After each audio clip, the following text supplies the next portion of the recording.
Sim, concurseiro, sou o mestre Mário e você está no CIEX. Sempre bem-vindo ao nosso canal.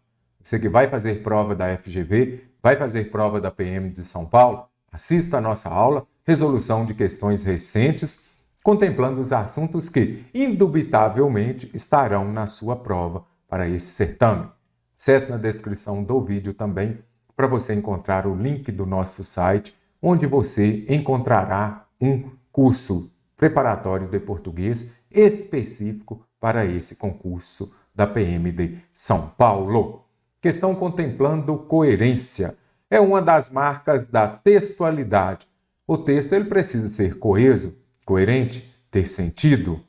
Entre as frases abaixo, aquela que é logicamente coerente é. Então, quando fala da coerência, é a lógica. Você vai ler e entender. Mais valem dois pássaros voando que um na mão. Tem coerência? Tem um ditado popular que fala: mais vale um pássaro na mão que dois voando. Ok, aqui inverteu. Agora aqui está falando: mais valem dois pássaros voando que um na mão. Aqui, quando se fala da coerência, é uma frase que tem lógica. Você entende? Não é aquela com a qual a gente está habituado. Mas aqui ela tem lógica. Mais valem dois pássaros voando que um na mão. Às vezes pode ter alguém que prefira dois voando que um na mão. Se você não for ao enterro dos seus amigos, eles não virão ao seu. Não tem lógica. Por quê? Se você não for, quer dizer que seus amigos morreram. Se eles morreram, eles podem vir ao seu enterro? Não, não tem lógica. Pelo amor de Deus, me inclua. Essa daqui, às vezes eu falo brincando, me inclua fora. Obviamente não tem como, né? Porque incluir já vai significar que é para dentro. Então não precisa falar, me inclua dentro. Só falar, me inclua nessa confusão. Agora, incluir fora não tem como. Se incluir é para dentro, para fora, não tem como. Quando na vida você parar diante de um cruzamento, não titubeie, tome-o. Você vai tomar o cruzamento? Nunca vi. Você pode seguir, né, adiante naquele cruzamento. Tomar, não. Desde quando você tem essa marca de nascimento? Desde quando? Quando aqui vai trazer uma ideia de tempo. Olha, se é marca de nascença, é desde que você nasceu. Então aqui você, lendo com bastante atenção, você vai ver que mesmo não sendo aquela frase com a qual a gente está acostumado, mas ela tem coerência, você consegue entender. Para mim é mais importante ter dois pássaros voando que um na mão. Agora, as outras todas aqui, a gente não consegue identificar essa ideia, essa coerência, a lógica. Olha aqui, desde quando você tem essa marca de nascença? Desde que você nasceu, pergunta óbvia. A frase em que a forma do pronome demonstrativo sublinhada está bem empregada é: desde quando você tem esta marca de nascença aí no ombro? Esta é para, você vai usar quando estiver perto de quem fala. E aqui, se estiver perto de quem ouve, o correto seria essa, porque aí no ombro. Então está no seu ombro, caro concursante. Se está perto de quem ouve, o correto é essa e não esta. A verdade sobre um homem reside, em primeiro lugar, nisso que ele esconde. Olha aqui, é bem interessante aqui, ó. Quando aparecerem os dois S em esse, essa, isso são os mesmos dois S de passado. Quer dizer que é um elemento anafórico. Aqui eu tenho um anáfora. Ele vai se referir a algo que foi dito antes. Então, a verdade sobre um homem reside, em primeiro lugar, nisso que ele esconde. Não citou o que ele esconde antes. Então, não poderia usar nisso. As almas têm ilusões, assim como as aves têm asas. São essas que lhe permitem voar. E neste caso aqui, será que eu poderia usar o essas? Ok, eu já disse a vocês, olha, neste caso aqui, o essa vai se referir a algo que já foi dito anteriormente. Ok, permite voar são as asas, não é isso? E neste caso aqui, então, eu consigo observar, então está certo? Não, está errado, porque aqui eu tenho duas situações. As almas têm ilusões, então vamos voltar aqui. As almas têm ilusões, assim como as aves têm asas. Agora aqui eu estou me referindo a duas coisas. Aí já é o caso de eu usar estas e aquelas. Aqui quando tem dois, você precisa observar. O elemento que foi falado por último, mais próximo, você vai usar estas. São estas que lhe permitem voar e aquelas se referir a ilusões. Então, anote aí, bem interessante, as bancas cobram bastante. Estas vai se referir ao último elemento que foi citado. E já o aquela e suas variações vai se referir ao primeiro. Os sábios dizem que a vossa luz se apagará um dia. Disseram os pirilampos às estrelas. Estas, porém, não disseram nada. Olha aqui, está se referindo ao último termo. Eu posso usar estas, que seria como na alternativa C. Prefiro isso, o quê? Nada disso. Então, eu já vi que o correto seria isto. O mesmo T de isto é o mesmo T de futuro, algo que vai ser dito ainda. Então, o correto seria prefiro isto. A frase em que a forma da palavra anexo está em desacordo com as regras de concordância. Você está fazendo prova, já vai lá e coloca assim, eu preciso da alternativa. Errado. Caro concursante, anexo ele vai concordar normalmente em gênero e número com o substantivo a que se refere. Vou pegar aqui, ó, cartas, substantivo, anexas, cartas anexa, tá certo? Não. Anexo vai concordar em gênero, masculino e feminino, número, singular e plural. Então, cartas é o que? Feminino, plural, anexo, precisa estar no feminino, plural. Então, o correto seria o que, caro concursante? Cartas anexas. Primeira coisa, quando aparecer a palavra anexo, você vai procurar a expressão em anexo. Em anexo é invariável. Pronto. Não, se tem o em antes, não importa, vai ser sempre em anexo. Então, preciso dar errado. Essa estará correta. Em anexo a esse documento estão as fotos. Olha aqui. As fotos pedidas em anexo. Em anexo é invariável.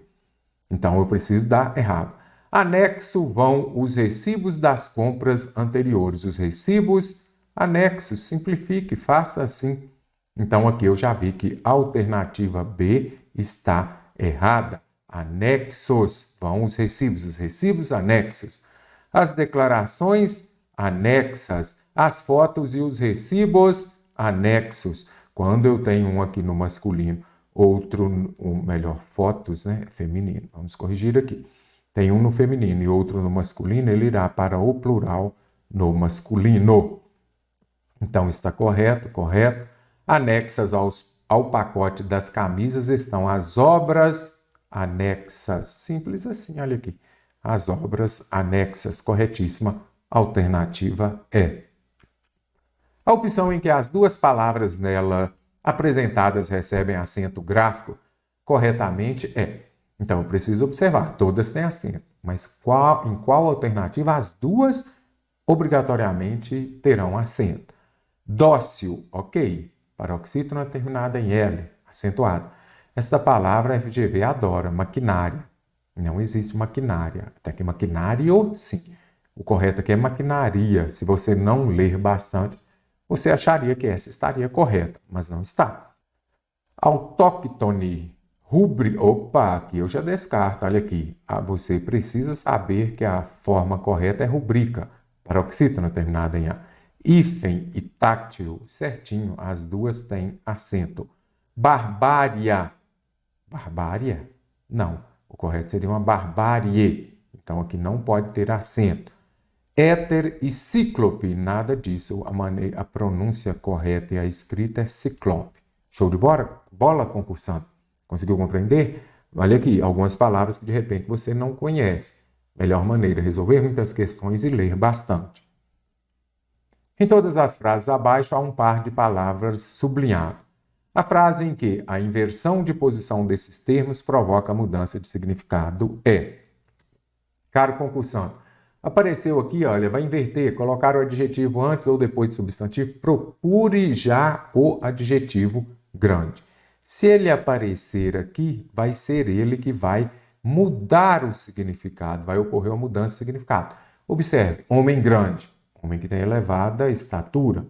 Grande homem é um homem bom, um homem que promove coisas boas, que é uma pessoa relevante.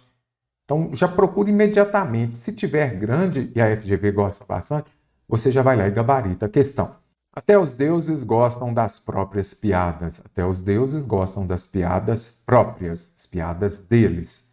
O inferno está cheio de boas intenções, intenções boas, da mesma forma. O inútil interrogar o céu, ele tem respostas rápidas. Ele tem rápidas respostas. Deus pendura os maiores pesos nas asas menores. Nas menores asas, asas menores. Mesmo significado. O que fica? Olha, tem mudança de sentido, como fala aqui, vai provocar uma mudança de sentido. Já procure o adjetivo grande. Frase abaixo em que a oração adjetiva sublinhada foi adequadamente substituída por um substantivo ou adjetivo.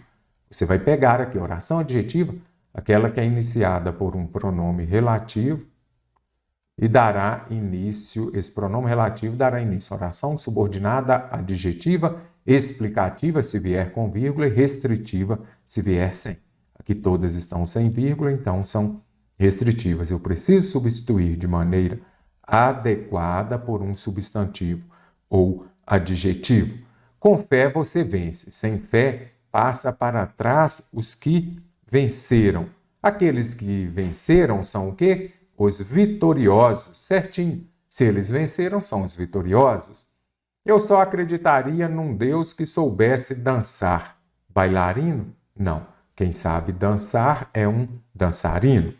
Os bens que Deus promete são mais seguros que todos aqueles dados pelo mundo. Deus promete, Deus não concede. Conceder seria dar. E prometer não é dar. Os políticos prometem muito e de repente dão pouco. Todo homem é uma divindade disfarçada, um Deus que se faz de bobo. Se fazer de bobo é perturbado? Não.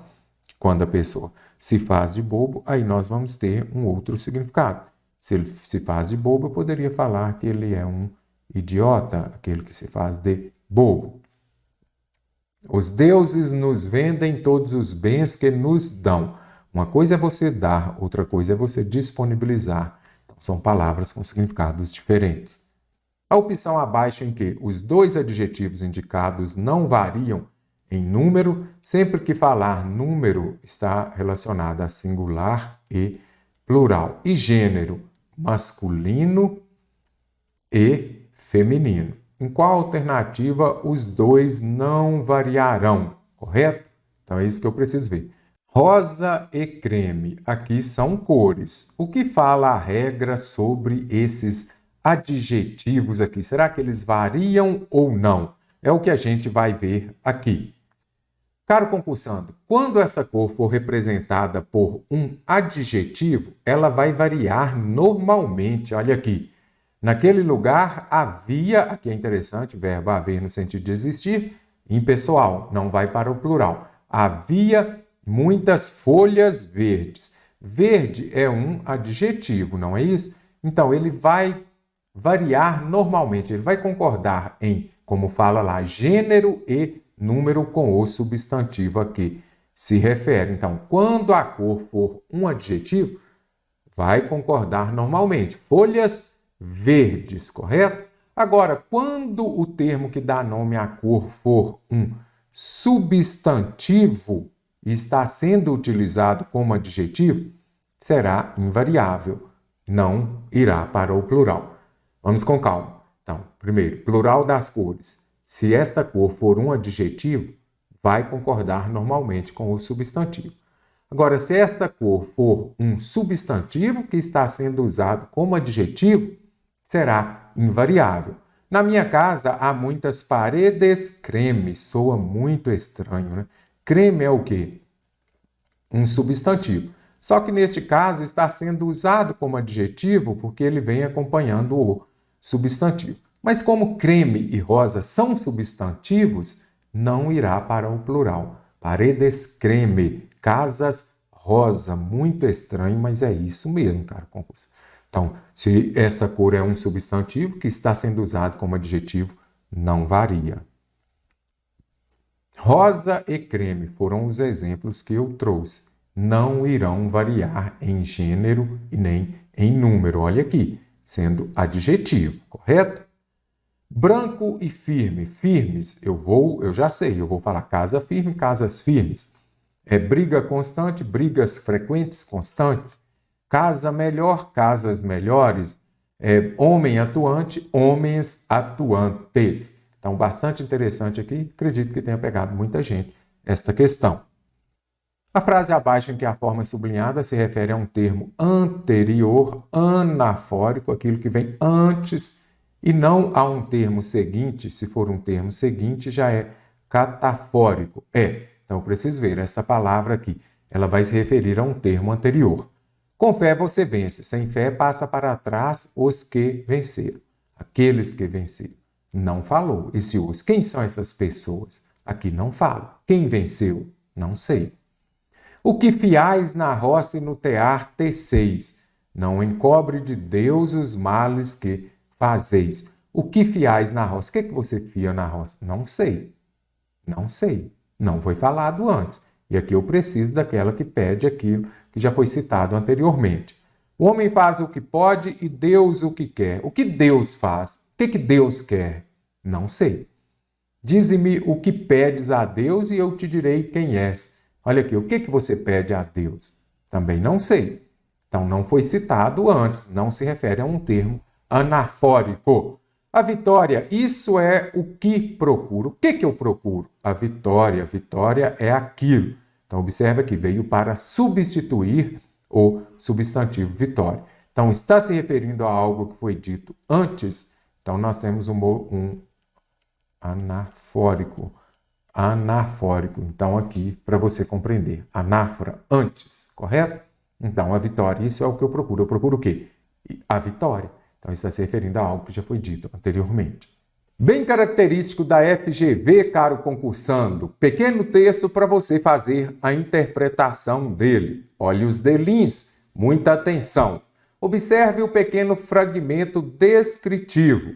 Já falou, está contemplando tipologia textual? Sim, mas não é para você falar se é um texto descritivo, narrativo ou outra tipologia. Então aqui, sobre esse texto, é inadequada a seguinte afirmativa. Texto pequeno, na hora da prova, você pode fazer a leitura dele, não tem problema. A pequena Casa Branca ficava no meio da rua, com um regato na frente. As janelas e as portas eram pintadas de azul colonial. Então ele está falando que esta casa ficava no meio da rua. Será que ele está perto ou longe? Um estreito caminho de pedras levava até a porta da frente, que aberta permitiu acesso a uma simpática sala de visitas com 2 sofás, uma mesa de centro e uma grande tela de televisão na parede. Qual a alternativa errada? Vamos ver? Uma das estratégias usadas nessa descrição é o observador partir de fora para dentro da casa. Perfeito. Você já consegue identificar aqui que ele fala o quê? Ele vem falando das janelas. Primeiro ele fala que ela ficava onde? No meio da rua. Então olha essa descrição. Texto descritivo eu sempre faço analogia com o retrato falado. À medida que fui lendo o texto, você conseguiu visualizar esta casa na rua. Então aqui você observa. Ficava no meio da rua com regato na frente, tinha portas, janelas. Depois você observa que quando aberta dava para a gente ver a sala de visitas. Então ele vai de fora para dentro da casa, correta? Uma segunda estratégia empregada nesse mesmo texto é o movimento a partir do todo para as partes. Então, o movimento ele parte do todo, aliás, não é a partir, é partir do todo para as partes. Será que é isso mesmo? Observe aqui. As janelas, primeiro ele fala que é uma pequena casa. Olha o todo, é uma casa. Depois ele vem para as partes. Janelas, portas, sala de visitas, como aparece aqui. Sofás, mesa de centro. Perfeita resposta. Uma terceira estratégia que acumula com as anteriores é a de descrever a casa de longe para perto. Uma coisa é descrever de fora para dentro. Agora, de longe para perto, como você consegue identificar? Ele estava mais longe, ele estava mais perto. Não. Então, esta daqui está errada. Por quê? O que você observa, ele descreve de fora para dentro, como fala aqui. Lá na alternativa A, ele fala do todo para partes, mas de longe para perto, não. Então, essa descrição aqui, você observa que ele estava perto. Olha lá, ele visualiza a casa e ali com a porta aberta ele consegue visualizar aquelas coisas que lá dentro estão. A descrição é predominantemente objetiva, com características da casa, perfeito, ele descreveu de forma objetiva, sem dar a opinião. Mas aqui está falando que é predominantemente. Mas apresenta também poucas interferências do observador por meio de qualidades como simpática. Então você já observa aqui, vamos achar esta parte da... Olha aqui, permitiu acesso a uma simpática sala de visita. Simpática para ele, para mim, para você, aquela sala era muito feia, porque ela só tinha...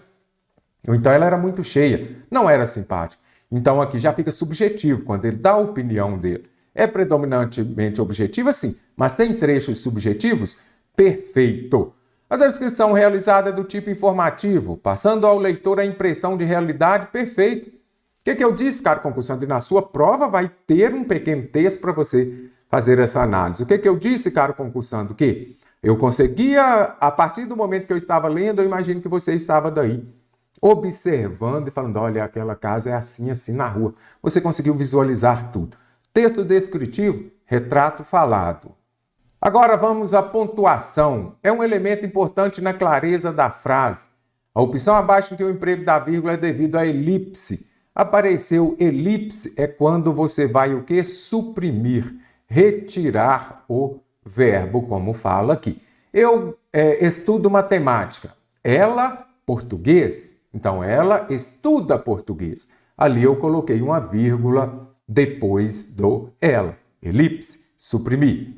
Quando se morre, é por muito tempo. Então, aqui eu tenho o quê? Uma oração subordinada adverbial, o quê? Adverbial temporal. Quando as orações subordinadas adverbiais vêm antes da oração principal, eu vou usar a vírgula. É elipse? Não. Eu percebo sem nenhum temor a desunião. Eu percebo verbo transitivo direto. A desunião, objeto direto. Então, aqui eu tenho o sujeito, aqui eu tenho o verbo e o complemento. A ordem direta das frases, sujeito, verbo, complemento e adjunto. Esse adjunto adverbial, sem nenhum temor, ele está intercalado. Qual que é a ordem direta das frases, caro concursando? Falei, imagino que você já saiba, é a suveca, sujeito, verbo, complemento, adjunto adverbial. Quando esse adjunto adverbial sai do final, interfere na ordem da suveca, você vai se lembrar de quê? De que neste caso ele virá separado por vírgula. Adjunto adverbial intercalado, de longa extensão, separado por vírgula. Nada resume um homem, nem sequer suas ideias. Então, aqui nós já observamos o quê? Nada resume um homem. Então, aqui nós vamos observar essa locução conjuntiva coordenada. Ok, vamos usar a vírgula antes do nem sequer? Vamos usar. Não é elipse, eu não retirei verbo. Ele tinha a mesma doença que eu, só que a minha é pior. Esse só que aqui, mas... Então, aqui nós vamos observar aqui que eu tenho o quê? Uma conjunção adversativa. Mas, porém, contudo, no entanto, entretanto, todavia, teremos uma vírgula? Sim, da mesma forma que o só que, caro concursante. Essa questão, esta prova já está toda corrigida no meu curso de português aqui da FGV. A rosa vive 1 hora, o ciprestre vive 100 anos. Olha aqui, beleza, FGV aqui facilitou bastante. Retirei um verbo, suprimi, retirei, elipse. A rosa vive 1 hora, o ciprestre vive 100 anos. Por que que geralmente, quando vamos escrever, a gente faz essa substituição? Para evitar a repetição, olha, a rosa vive 1 hora, o ciprestre vive 100 anos. Nada disso. Retiro, suprimo, elipse e ponho o quê? Uma vírgula. A frase abaixo que exemplifica a voz passiva, caro concursando. Apareceu voz passiva, você já sabe, sujeito, paciente, sujeito vai sofrer a ação. Apareceu voz passiva, a primeira coisa que você vai escrever é assim, a voz passiva vai ter uma locução verbal. Nós vamos ter os verbos ser, estar, de repente também o verbo ficar, mais um verbo principal no particípio. Então, vamos ver aqui. Basta ver um promontório, uma montanha, um mar e um rio para ter visto todos. Então aqui aparece, para ter vistos, não é a locução verbal só que eu destaquei. O cão foi criado.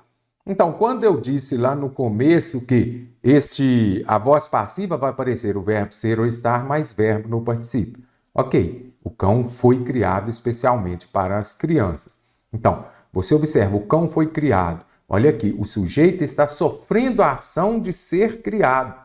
Voz passiva analítica, que é o caso, o sujeito vai sofrer a ação de ser criado, como é o caso. Olha aqui, o verbo ser mais verbo principal no particípio.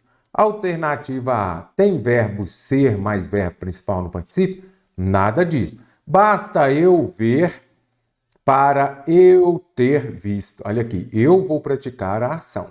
Então aqui não temos voz passiva. Meus cachorros são mais saudáveis que muita gente que frequenta a praia. Olha aqui, frequenta, são, nada de locução verbal, então já descarto. Procura na natureza e, se souberes, olha aqui, procura, souberes, acharás, procurares. Nada de locução verbal. Além isso aqui, quando se trata da voz passiva analítica.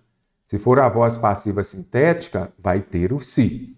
Pode o cão ladrar? Olha aqui, o cão pode ladrar.